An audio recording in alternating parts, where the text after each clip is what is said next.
चलिए आज का हम लोग ये प्रैक्टिस टेस्ट 9 है जो कि टीजीटी, पीजीटी, यूजीसी नेट और जीआईसी और टीजीटी, पीजीटी सभी के लिए इम्पॉर्टेंट है। तो चलिए आज का ये सेशन शुरू हो चुका है।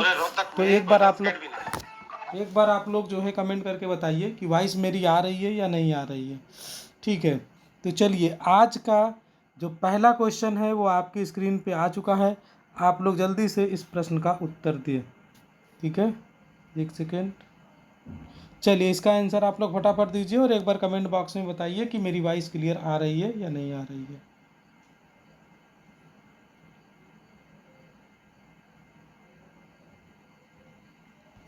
पहला क्वेश्चन आपकी स्क्रीन पे है। लुशियन पाई के अनुसार राजनीतिक विकास के तत्व हैं। राजनीतिक विकास के क्या क्या तत्व हैं? पहला ऑप्शन है सहभागिता, एकता और औद्योगिकरण। दूसरा है राजनीतिक एकीकरण, सहभागिता एवं राष्ट्रीय कल्याण। तीसरा ऑप्शन है राजनैतिक एकीकरण, आर्थिक विकास और राष्ट्रीय कल्याण। और चौथा ऑप्शन है समानता, क्षमता और विभिन्नीकरण। तो ये चार ऑप्शन आपके स्क्रीन पे है। अगर आपने मेरा कंपैरेटिव पॉलिटिक्स का लेक्चर देखा होगा तो ये पहले ही दूसरे लेक्चर में मैंने इसको एक्सप्लेन किया हुआ है, तो आपको ये पता होगा। तो जल्दी से इसका आंसर बताइए। चलिए इसमें जो हमारा ऑप्शन सही होगा दोस्तों, वो फर्स्ट वाला ऑप्शन सही हो जाएगा। ठीक है, फर्स्ट ऑप्शन आपका सही होगा, सहभागिता, एकता और औद्योगिकरण। एक सेकेंड, सहभागिता, एकता और औद्योगिकरण। ठीक है, चलिए अगले क्वेश्चन की तरफ आगे बढ़ते हैं। इसके डिटेल एक्सप्लेनेशन के लिए आप लोग कंपैरेटिव पॉलिटिक्स का हमारा ये लेक्चर देख लीजिएगा। चलिए क्वेश्चन नंबर 2 आपकी स्क्रीन पे है जो कि बहुत ही आसान है। इसका आंसर आप लोग फटाफट दीजिए।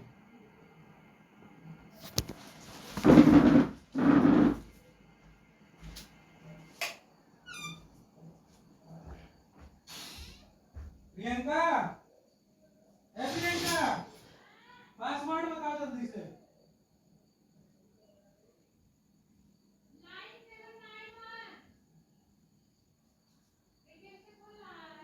विद्वान और चाहिए।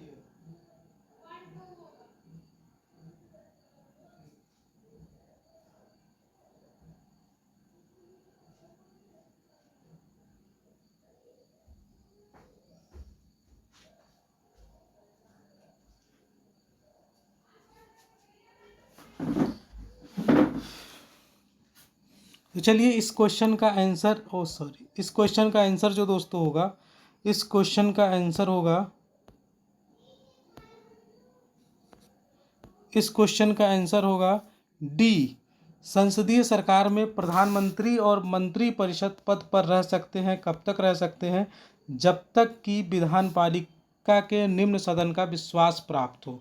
ठीक है, जो निम्न सदन होता है जिसको हम कहते हैं लोकसभा, ठीक है, जो सरकार होती है, ठीक है, विधान पालिका, यानी कि विधान पालिका की बात हो रही है, यानी कि संसदीय सरकार में मंत्रिपरिषद और प्रधानमंत्री और मंत्रिपरिषद।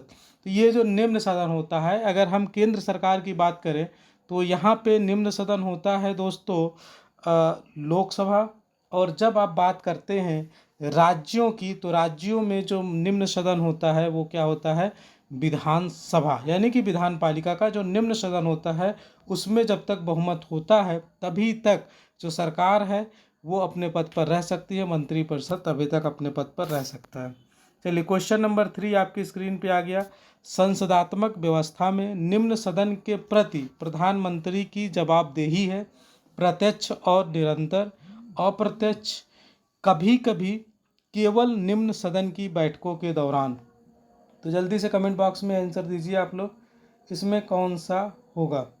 जल्दी से बताइए आप लोग। और आप लोगों के कमेंट नहीं आ रहे हैं। आप लोग जल्दी से इस क्वेश्चन का आंसर दीजिए। क्वेश्चन नंबर 3 का कौन सा सही होगा? ठीक है, तो देखिए अगर हम बात करें कि ये कब होता है, तो संसदात्मक व्यवस्था में जो निम्न सदन के प्रति प्रधानमंत्री की जवाबदेही होती है वो हमेशा होती है, प्रत्यक्ष होती है और निरंतर होती है। ऐसा नहीं है कि केवल जब सदनों में बैठक चल रही है उसी समय केवल बहुमत चाहिए और समय बहुमत नहीं चाहिए, तो ऐसा नहीं है, बल्कि ये कैसा होना चाहिए दोस्तों? ये निरंतर होना चाहिए। और जब भी विपक्ष को लगता है कि सरकार अल्पमत में है, बहुमत में नहीं है, तो वो अविश्वास प्रस्ताव ला सकती है, और अगर अविश्वास प्रस्ताव पारित हो जाता है तो सरकार गिर जाती है। ठीक है, चलिए नेक्स्ट क्वेश्चन की तरफ हम लोग आगे बढ़ते हैं। क्वेश्चन नंबर 4 आपकी स्क्रीन पे है। निम्न में से किसने विकास फंदे की बात कही है? किसने विकास फंदे की बात कही है? इसका आंसर आप लोगों को देना है। जल्दी से कमेंट बॉक्स में आप लोग आंसर दीजिए।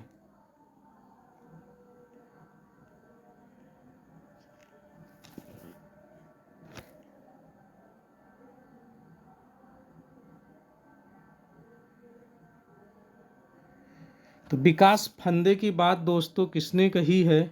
लुशियन पाई ने, फ्रेडरिक्स ने, माइनर विनर ने, या फिर एडवर्ड सिल्स ने?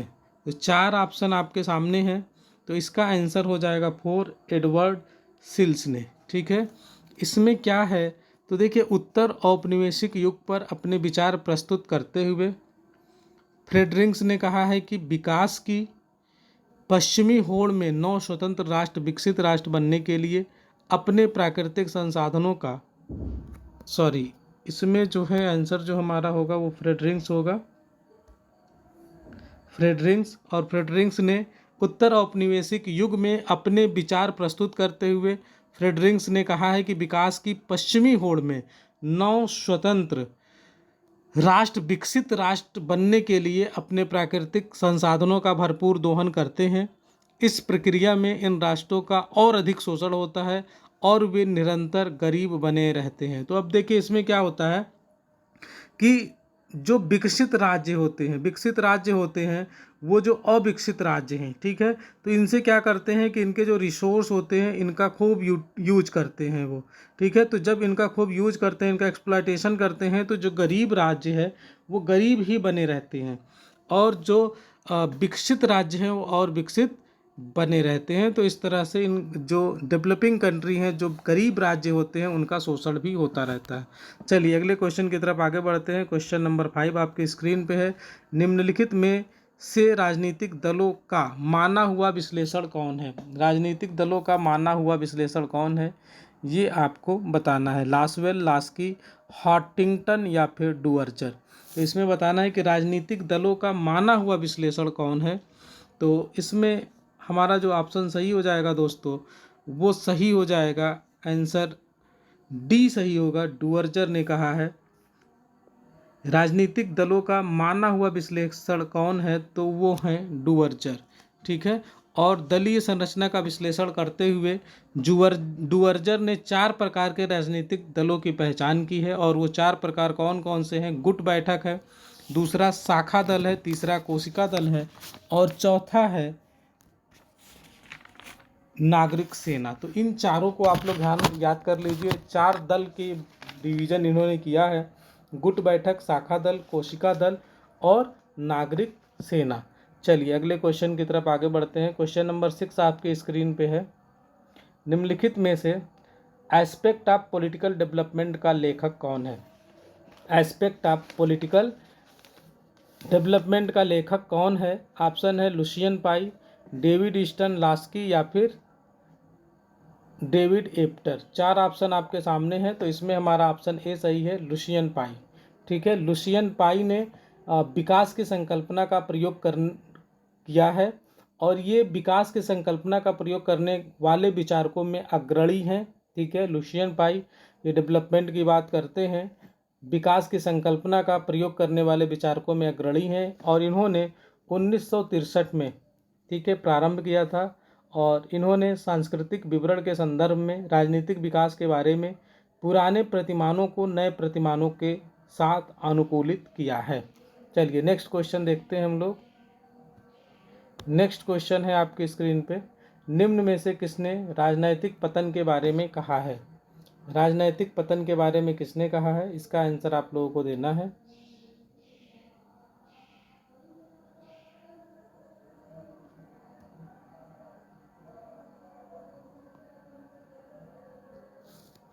ऑप्शन है हॉटिंगटन, डेविड ईस्टन और मेनेस्की, और चौथा ऑप्शन है लुशियन पाई। तो 7 नंबर क्वेश्चन आपकी स्क्रीन पे है। इसका आंसर दोस्तों ए सही हो जाएगा। राजनीतिक पतन के बारे में किसने कहा है? तो हार्टिंगटन ने कहा। इनका पूरा नाम है सैमुअल हार्टिंगटन।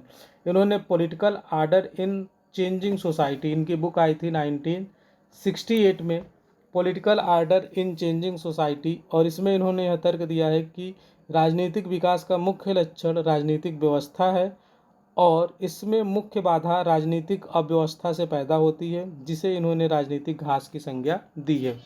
चलिए क्वेश्चन नंबर 8 आपके स्क्रीन पे है।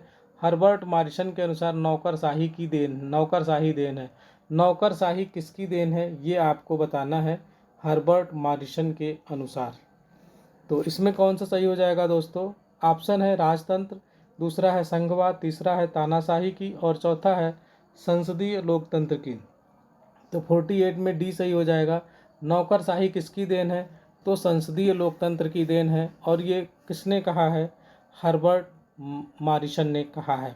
ठीक है, तो मॉरिसन के अनुसार संसदीय लोकतंत्र के विकास से बढ़ती जन आकांक्षाओं को पूरा करने के लिए एक प्रशिक्षित और व्यवस्थित इकाई की मांग की थी। यही कारण है कि जनता के प्रतिनिधि जो प्रायः निश्चित समयांतर के बाद बदल जाते हैं के लिए बिना नौकरशाही तंत्र के कार्य करना मुश्किल हो गया है। अब देखिए, जैसे नौकरशाही तंत्र जो है ये तो परमानेंट होता है, लेकिन जो आपके जो ये पॉलिटिकल सिस्टम है हमारा, ठीक है, संसदीय लोकतंत्र है, इसमें हर 5 साल के बाद ये जो हैं बदल जाते हैं, मिनिस्टर्स भी बदल जाते हैं। तो अब सोचिए, अब इनको कौन व्यवस्थित करेगा? तो जो नौकरशाही है वो परमानेंट रहती है, तो वो इस हिसाब से आगे इनको मैनेज करती है। तो बिना नौकरशाही तंत्र के सरकार चलाना मुश्किल हो जाएगा। चलिए क्वेश्चन नंबर 9 है। निम्नलिखित में से कौन सा राजनीतिक दल का कार्य नहीं है? आपको बताना है कि इसमें से कौन सा कार्य है जो कि राजनीतिक दलों का नहीं है। ऑप्शन है राजनैतिक समाजीकरण, लोगों के व्यवहार को नियंत्रित करना, हित स्वरूपीकरण और हित समूहीकरण। 4 ऑप्शन आपके सामने हैं। आपको बताना है कि इसमें से राजनैतिक दल का कार्य कौन सा नहीं है। तो राजनैतिक दल के बारे में आप लोगों ने पढ़ा होगा, जो पॉलिटिकल थ्योरी वाला लेक्चर है उसमें आपको मिल गया होगा, नहीं पॉलिटी वाले में। तो राजनैतिक समाजीकरण, ये 4 आपके सामने ऑप्शन है। तो इसमें से कौन सा सही हो जाएगा? तो ऑप्शन बी सही हो जाएगा। लोगों के व्यवहार को नियंत्रित करना ये राजनैतिक दल का कार्य नहीं है। राजनैतिक दल का कार्य क्या है? राजनैतिक समाजीकरण करना है, हित स्वरूपीकरण भी है और हित समूहीकरण भी है। ठीक है, इसके अलावा अगर हम बात करें तो राजनीतिक दल के कार्य क्या हैं, आप पेन पेपर हो तो नोट कर लीजिए। पहला है लोकतंत्र का रक्षक होता है, जनमत का सहायक होता है और सरकार पर अंकुश लगाने का काम करते हैं। जो विपक्ष होता है वो क्या करते हैं? सरकार पर अंकुश लगाने का कार्य करते हैं। वर्ग हितों की अनदेखी करते हैं, राष्ट्र की एकता में सहायक होते हैं, स्थिरता में सहायक होते हैं, नागरिक चेतना, आलोचना का भय, नागरिकों का व्यापक दृष्टिकोण बनाना, रचनात्मक कार्यों में सहायता करना, प्रशासनिक एकता प्राप्त करने में सहयोग करना, ये सब कार्य हैं राजनीतिक दलों के। चलिए क्वेश्चन नंबर 10 आपके स्क्रीन पे है। संरक्षक नौकरशाही का परंपरागत घर देश है। संरक्षक नौकरशाही आप लोगों ने ये पब्लिक एडमिनिस्ट्रेशन में पढ़ा होगा, ये पब्लिक एडमिनिस्ट्रेशन के क्वेश्चन है। तो इसमें कौन सा होगा? चीन, अमेरिका, भारत या फिर इंग्लैंड? तो इसमें चाइना है जो संरक्षक नौकरशाही का परंपरागत देश है। ठीक है, चलिए अगले क्वेश्चन की तरफ आगे बढ़ते हैं। क्वेश्चन नंबर 11 आपके स्क्रीन पे है। मैक्स वेबर के नौकरशाही के सिद्धांत की निम्नलिखित में से कौन सी विशेषता नहीं है? लिखा है यहाँ पे, नहीं है पे आप लोग ध्यान दीजिएगा। पद सोपान, कार्य विभाजन, पदोन्नति, शासक के प्रति वचनबद्धता। तो इसमें आपको बताना है कि कौन सा नहीं है। मैक्स वेबर के नौकरशाही के सिद्धांत की निम्नलिखित में से कौन सी विशेषता नहीं है? तो मैक्स वेबर का सिद्धांत आप लोगों ने पब्लिक एडमिनिस्ट्रेशन में पढ़ा होगा। तो इसमें से कौन सा सही हो जाएगा दोस्तों? तो ऑप्शन डी जो है, शासन के प्रति वचनबद्धता नहीं है, पद सोपान है, कार्य विभाजन है और पदोन्नति भी है। चलिए अगले क्वेश्चन की तरफ आगे बढ़ते हैं। क्वेश्चन नंबर 12 है आपकी स्क्रीन पे। परंपरागत विचार के अनुसार अंतर्राष्ट्रीय राजनीति के क्षेत्र में शामिल नहीं है। कौन सा शामिल नहीं है? अंतर्राष्ट्रीय कानून का अध्ययन, अंतर्राष्ट्रीय संगठन का अध्ययन, भू राजनीति का अध्ययन, राजनीतिक अर्थव्यवस्था का अध्ययन। तो इसमें से कौन सा नहीं है दोस्तों? कौन सा शामिल नहीं है परंपरागत विचार के अंतर्राष्ट्रीय राजनीति के क्षेत्र में? तो देखिए अंतर्राष्ट्रीय कानून का अध्ययन ये शामिल है, अंतर्राष्ट्रीय संगठन का अध्ययन भी शामिल है, भू राजनीति का अध्ययन भी शामिल है, राजनीतिक अर्थव्यवस्था का अध्ययन इसमें शामिल नहीं है। तो 12 का कौन सा हो जाएगा, डी ऑप्शन हो जाएगा।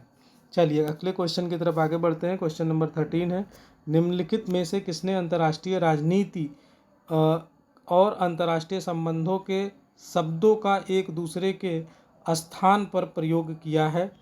ऑप्शन है आपके सामने हांस मार्गेनथाउ, जॉन बर्टन, स्वजर्न बर्जर और पामर एवं पार्किंस। तो अंतर्राष्ट्रीय राजनीति और अंतर्राष्ट्रीय संबंधों के शब्दों का एक दूसरे के स्थान पर रिप्लेस करके सिनोनिम के रूप में किसने प्रयोग किया है। तो इसमें हमारा ऑप्शन ए सही हो जाएगा, हांस मार्गेनथाउ।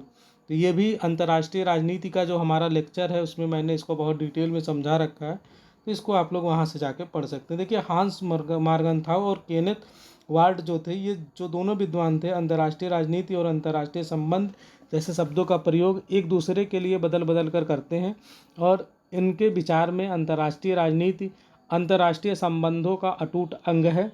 पामर, पार्किंस, वर्टन, स्लीचर, जेम्स एवं वोल्फ इसे अंतर्राष्ट्रीय संबंध कहना अच्छा नहीं मानते हैं, यानी कि ये दोनों लोग अंतर्राष्ट्रीय राजनीति और अंतर्राष्ट्रीय संबंध में, ये जो तीनों लोग हैं बाकी, ये डिफरेंस करते हैं, एक इसको इस रूप में इसके सिनोनिम के रूप में यूज करने को अच्छा नहीं मानते हैं।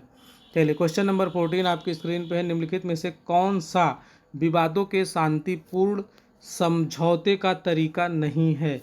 ठीक है, विवादों के शांतिपूर्ण समझौते का तरीका नहीं है। सीमित शस्त्र विवाद, वार्ता, पंच निर्णय, मध्यस्थता। तो 14 नंबर क्वेश्चन का आंसर आप लोग बताइए जल्दी से कमेंट बॉक्स में। तो इसमें से कौन सा सही हो जाएगा दोस्तों, तो 14 का ए सही हो जाएगा। ठीक है, कौन सा तरीका नहीं है, तो सीमित शस्त्र विवाद जो है ये विवादों के शांतिपूर्ण समझौते का तरीका नहीं है। वार्ता से हम शांतिपूर्ण समझौता कर सकते हैं, पंच निर्णय से कर सकते हैं और मध्यस्थता से कर सकते हैं। वार्ता में क्या होता है, पंच निर्णय एक जूरी के द्वारा समझौते का समाधान किया जाता है। ठीक है, वार्ता तो समझते ही हैं। पंच निर्णय क्या होता है, जैसे गांव में क्या होता है, पंचायत होती है ना, पंच होते हैं जो एक जूरी के रूप में काम करते हैं और समझौते का समाधान करते हैं। मध्यस्थता क्या है, दोनों देशों को बातचीत के लिए प्रेरित करना आदि विवादों के शांतिपूर्ण समझौते के तरीके हैं। ठीक है, जैसे बीच में कोई मध्यस्थता कर लेता है और दोनों लोगों को बैठा के समझौता करवा देता है। इसी तरह से अंतर्राष्ट्रीय राजनीति में भी होता है। चलिए क्वेश्चन नंबर 15 है, निम्नलिखित में से कौन सा शक्ति का प्राकृतिक तत्व नहीं है। शक्ति का प्राकृतिक तत्व नहीं है। आपके सामने 4 ऑप्शन है, राजनीतिक दल, साधन, जनसंख्या, भूगोल। तो कौन सा सही हो जाएगा, देखिए शक्ति का प्राकृतिक तत्व नहीं है पूछा है, तो राजनीतिक दल नहीं है। शक्ति का प्राकृतिक तत्व साधन, जनसंख्या और भूगोल है। ठीक है, तो जनसंख्या सामाजिक अवयवों के रूप में राष्ट्रीय शक्ति का स्रोत है। ठीक है, और साधन तथा भूगोल की अगर बात की जाए तो ये भी किसी राष्ट्र की राष्ट्रीय शक्ति का महत्वपूर्ण स्रोत है। जबकि अगर हम बात करें राजनीतिक दल की, तो ये जो आंतरिक दल होते हैं ये राजनीतिक दल के रूप में आंतरिक राजनीति का हिस्सा होते हैं। ठीक है, तो चलिए अगले क्वेश्चन की तरफ आगे बढ़ते हैं। 16 नंबर क्वेश्चन है, यथार्थवादी सिद्धांत का प्रवर्तक कौन है। यथार्थवादी सिद्धांत का प्रवर्तक कौन है, 16 नंबर क्वेश्चन आपकी स्क्रीन पे है। इसका आंसर आप लोग फटाफट दे दीजिए, कौन सा सही हो जाएगा। मार्टन कैप्लान, हांस मार्गेनथाउ, मार्टन सूचिक या फिर जॉन बर्टन। 16 नंबर क्वेश्चन है, यथार्थवादी सिद्धांत का प्रवर्तक। ये भी मैंने आप लोगों को जो अंतर्राष्ट्रीय राजनीति है उसमें पहले ही चैप्टर में पढ़ाया हुआ है, तो बहुत आसान है आपका। ऑप्शन भी हांस मार्गेनथाउ हैं, केनेथ वाल्ट हैं, ये सब क्या है, यथार्थवादी राजनीतिक सिद्धांत, यानी कि जो अंतर्राष्ट्रीय राजनीति का यथार्थवादी सिद्धांत है इसके ये प्रवर्तक के रूप में जाने जाते हैं। चलिए अगले क्वेश्चन की तरफ आगे बढ़ते हैं।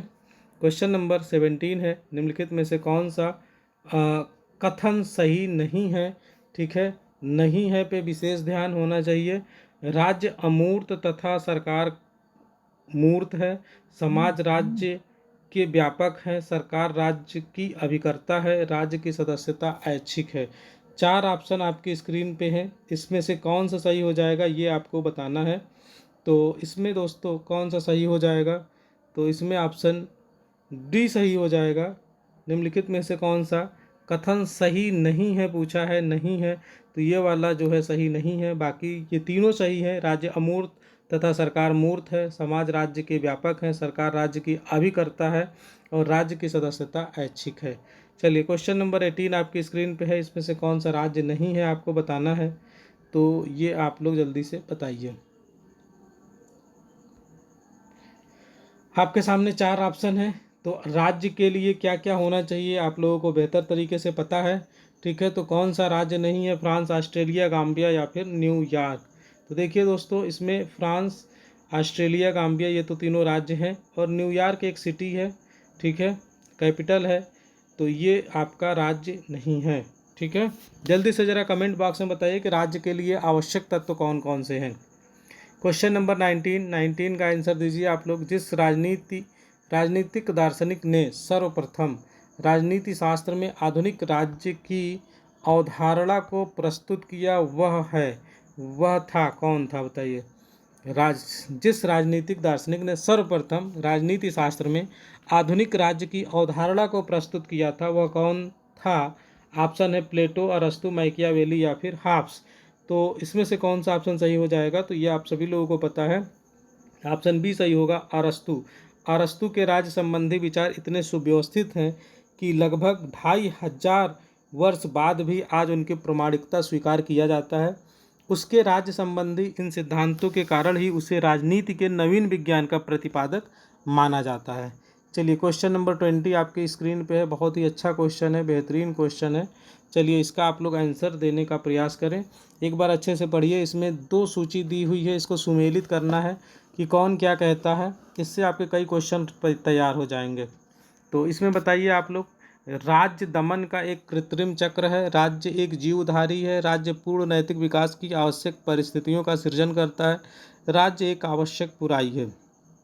ऑप्शन है आपके सामने Herbert Spencer, T H. Green, J S. Mill और मार्श। तो इसको आपको मैनेज करना है। चलिए आप लोग जल्दी से बताइए, इसका कमेंट बॉक्स में आंसर दीजिए, कौन सा ऑप्शन सही होगा। क्वेश्चन नंबर 20 आपकी स्क्रीन पे।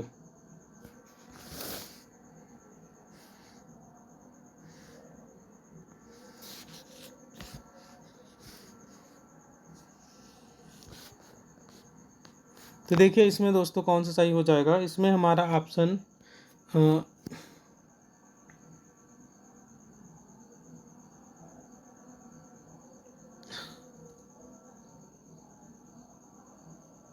ये थोड़ा सा इसका ऑप्शन भी क्लास नहीं हो रहा है।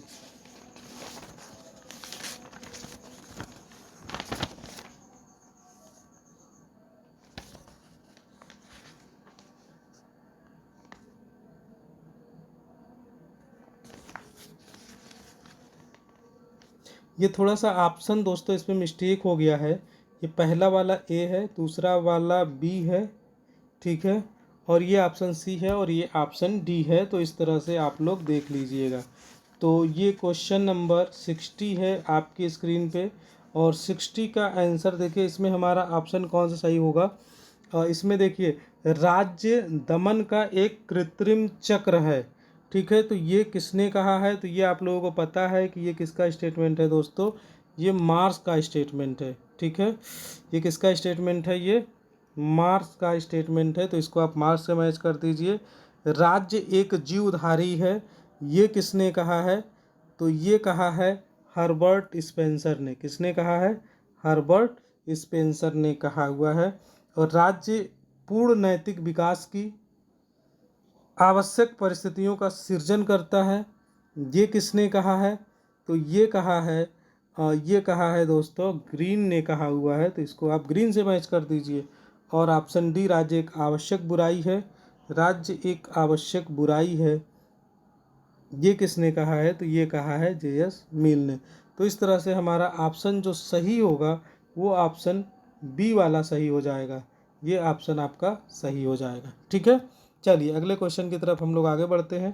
क्वेश्चन नंबर 21 आपकी स्क्रीन पे है, इसमें भी आपको कूट वाला है। नीचे लिखे गए चिंतकों में से किन लोगों ने राज्य को शक्ति के रूप में परिभाषित किया है। शक्ति के रूप में किसने परिभाषित किया है ये आपको बताना है। ऑप्शन है मैकियावेली, नीत्शे, ग्रीन या कैटलीन। तो ये आपके सामने ऑप्शन है और ये आपको बताना है कि किसने किया है दोस्तों। तो इसमें हमारा ऑप्शन सही हो जाएगा कौन सा, देखिए मैकियावेली, नीत्शे और कैटलीन। ठीक है, ये जो है मैकियावेली, नीत्शे और कैटलीन, इन लोगों ने राज्य को शक्ति के रूप में परिभाषित किया है। ठीक है, तो शक्ति के रूप में परिभाषित करने में ग्रीन तो बिल्कुल नहीं है। अगर आपको इतना भी पता होता कि ग्रीन नहीं है तो ये भी कट जाता, ये भी कट जाता और ये भी कट जाता, तो हमारा ऑप्शन डी सही हो जाएगा। ठीक है, चलिए क्वेश्चन नंबर 22 देख लेते हैं। निम्नांकित में से राज्य की उत्पत्ति के पितृसत्तात्मक सिद्धांत से संबंधित कौन है? राज्य की उत्पत्ति के पितृसत्तात्मक सिद्धांत से संबंधित कौन है? तो ऑप्शन है जैक्स हेनरी मैन, मॉर्गन मैक्लेनॉन। तो कौन सा सही हो जाएगा दोस्तों? तो इसमें हमारा ऑप्शन बी सही हो जाएगा, हेनरी मैन। ठीक है, हेनरी मैन सही हो जाएगा। इन्होंने राज्य की उत्पत्ति का पितृत्मक सिद्धांत दिया था। चलिए अगले क्वेश्चन की तरफ आगे बढ़ते हैं। क्वेश्चन नंबर 23 है। अरस्तु के अनुसार सरकार का सर्वोत्तम प्रकार था। अरस्तु के अनुसार सरकार का सर्वोत्तम प्रकार कौन सा था? तो वर्ग तंत्र, पॉलिटी, प्रजातंत्र, अधिनायक तंत्र, 4 ऑप्शन है आपके सामने। तो इसमें से हमारा ऑप्शन बी सही हो जाएगा, पॉलिटी। ठीक है, सर्वोत्तम रूप इनका पॉलिटी था। ठीक है, तो अरस्तु के अनुसार मध्य वर्ग की प्रभुता वाली शासन व्यवस्था सर्वश्रेष्ठ है, जिसमें मध्य वर्ग की प्रभुता हो, और उसने सर्व जनतंत्र का या संयत जनतंत्र यानी कि पॉलिटी ऑफ मॉडरेट डेमोक्रेसी इसको कहा है। किसको कहा है? जो कि मध्य वर्ग की प्रभुता वाली शासन व्यवस्था है और उसी को सर्वश्रेष्ठ कहा है। क्वेश्चन नंबर 24 है। राज्य की उत्पत्ति के ये कौन सा, ये कुछ मिस्टेक हो गया है दोस्तों। तो क्या है राज्य की उत्पत्ति के, एक सेकेंड,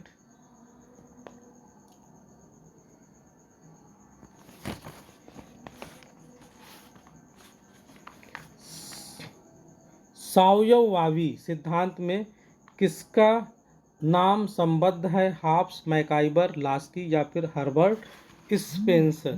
ठीक है, सावयव सिद्धांत, ये सावयव है, इसको थोड़ा सा सही कर लीजिए, ये क्या लिखा है? सावयव। ठीक है, तो राज्य की उत्पत्ति के सावयव सिद्धांत से किसका संबंध है, ये आपको बताना है। तो अगर हम बात करें दोस्तों, सावयव सिद्धांत ये अत्यंत यद्यपि पुराना है और प्लेटो, अरस्तु, सिसरो, हॉब्स, रूसो आदि अनेक विचारकों की धारणाओं में इनका प्रतिपादन हुआ है, लेकिन सावयव सिद्धांत का सबसे विशद विवेचन जो किया है वह इंग्लैंड के विचारक स्पेंसर ने किया है, और इसी कारण सावयव सिद्धांत स्पेंसर के नाम से संबद्ध है। तो इसमें हमारा ऑप्शन डी सही होगा, हार्बर्ट स्पेंसर। क्वेश्चन नंबर 25 जो आज का लास्ट क्वेश्चन है, इसका आंसर आप लोग फटाफट बता दीजिए। निम्न में से किसका विचार है कि संप्रभुता ईश्वरीय तथा प्राकृतिक कानूनों के से सीमित है? जो संप्रभुता है वो ईश्वरीय तथा प्राकृतिक कानूनों से सीमित है। बोदा, लाक, हॉब्स या फिर रूसो। तो 25 नंबर क्वेश्चन है, इसमें हमारा ऑप्शन ए सही हो जाएगा, बोदा।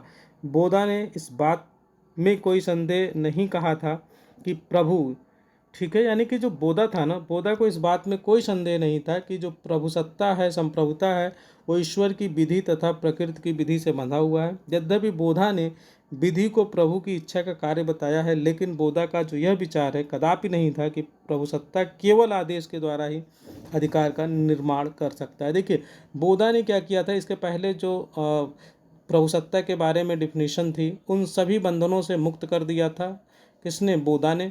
और लेकिन केवल 2 चीज़ें रह गई थी कि इसने 2 ही चीज़ों से इसको सीमित बताया था, ईश्वरीय और प्राकृतिक कानूनों से, बाकी सबसे इसको मुक्त कर दिया था। तो चलिए आज बस इतना ही, कल फिर मिलते हैं नेक्स्ट क्लास में और हम फिर आगे के क्वेश्चंस को डिस्कस करेंगे। Thank you guys.